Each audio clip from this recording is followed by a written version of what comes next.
बहुत समय पहले की बात है। हरी भरी खेतों, कच्चे रास्तों और छोटे छोटे घरों से भरा एक सुंदर सा गांव था, सुखपुर। इस गांव के लोग सीधे साधे, मेहनती और एक दूसरे की मदद करने वाले थे। यहाँ हर चेहरे पर सुकून और अपनापन था। इसी सुखपुर गांव में रहता था एक छोटा सा लड़का जिसका नाम था गोलू। गोलू दिखने में बहुत प्यारा था, लेकिन उसका स्वभाव उतना अच्छा नहीं था। देखो इन बच्चों को। वो बात बात पर गुस्सा करता, दूसरों का मजाक उड़ाता और किसी की मदद करना उसे बिल्कुल बेकार लगता। बेटा गोलू, हमेशा अच्छा बनो और लोगों की मदद किया करो। इससे मुझे क्या मिलेगा?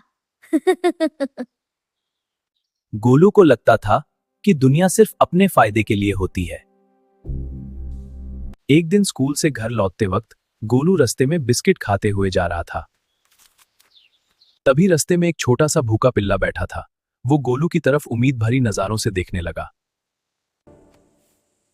हट, ये मेरा बिस्किट है। हाँ? गोलू ने उसे डराकर भगा दिया।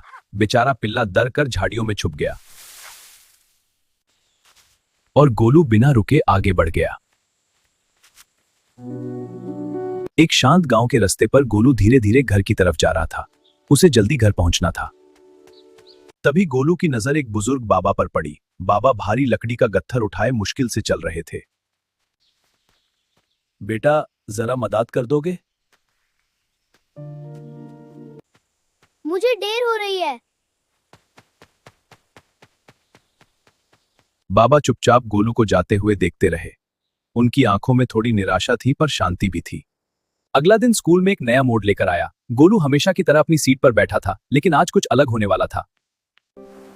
अरे, मेरी कॉपी घर पर रह गई। अब मैं क्या करूं? गोलू, जरा अपनी कॉपी दिखा देना, मैं लिख लूंगा। अरे बुड्ढू, भूलने वालों को सजा मिलती है। पूरी क्लास हंस पड़ी, लेकिन राजू का दिल टूट गया। कुछ दिनों बाद गोलू की जिंदगी में अजीब घटनाएं होने लगी, जैसे वक्त उसे कुछ सिखाना चाहता हो। एक दिन स्कूल से लौटते वक्त अचानक तेज बारिश शुरू हो गई। गोलू अकेला घर जा रहा था। फिसल कर गोलू जोर से गिर पड़ा। उसका घुटना छिल गया। कोई है? मेरी मदद करो प्लीज। लेकिन लोग जल्दी में थे। कुछ ने देखा पर कोई रुका नहीं। उसकी आंखों से आंसू बहने लगे। आज उसे महसूस हुआ दर्द क्या होता है। तभी धीरे धीरे चलकर एक बूढ़े बाबा वहां पहुंचे। अरे बेटा, संभाल के चलो, मैं उठाता हूं। बाबा ने प्यार से गोलू को उठाया और उसका घाव साफ किया। दर्द हो रहा है बेटा? बेटा गोलू, दुनिया एक आईने की तरह होती है। जो तुम करते हो वही तुम्हारे पास लौट कर आता है। गोलू चुप था। उसे अपनी गलती का एहसास हो चुका था। उस दिन के बाद गोलू के दिल में कुछ बदल गया। उससे अपनी गलतियों का एहसास होने लगा। अगर मैं अच्छा करूंगा तो मुझे भी अच्छा ही मिलेगा। उस पल गोलू ने फैसला कर लिया, अब वो सबके साथ अच्छा व्यवहार करेगा।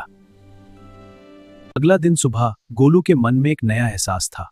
उसे अपनी गलतियों का पछतावा हो रहा था। अरे छोटे, तुम यहीं हो? कल मैंने तुम्हारी मदद नहीं की, मुझे माफ कर दो। लो, दूध और रोटी खाओ। अब मैं तुम्हें भूखा नहीं रहने दूंगा। उस छोटे से पिल्ले की खुशी देखकर गोलू के चेहरे पर भी मुस्कान आ गई। उसे समझ आ गया था। अरे बेटा, ये बोझ आज कुछ ज्यादा भारी लग रहा है। बाबा रुक जाइए, मैं मदद करता हूँ।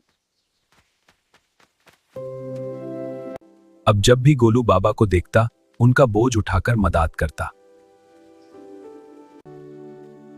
बेटा, तुम बहुत आगे जाओगे। भगवान तुम्हें खुश रखे। उस दिन गोलू के दिल में पछतावा था। उसे अपनी गलती समझ आ चुकी थी। राजू, मुझे तुमसे कुछ कहना है। मुझे माफ कर दो राजू, मैं गलत था। कोई बात नहीं गोलू, दोस्त गलती माफ कर देते हैं। धीरे धीरे गोलू सबका पसंदीदा बन गया।